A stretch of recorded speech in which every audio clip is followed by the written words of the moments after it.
Hey guys, welcome back to this channel. In this video, I'll be showing you guys how you can make videos using AI on Canva. So if you go to elements here, actually, is it in Magic Media? Yeah, it's in Magic Media, sorry. Go to Magic Media and go to videos. You're going to enter 5 words to describe your video. You'll only get 50 credits though, and it's going to refresh every single month, I guess, as you can see here.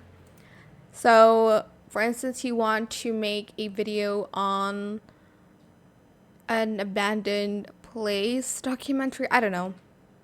I'm just going to type in abandoned arcade in an abandoned mall.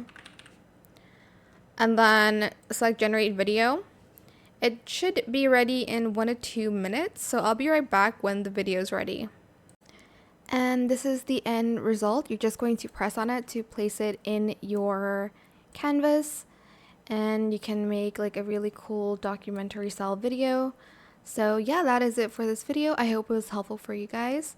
Don't forget to like, comment, share, and also subscribe to this channel if you haven't done that already.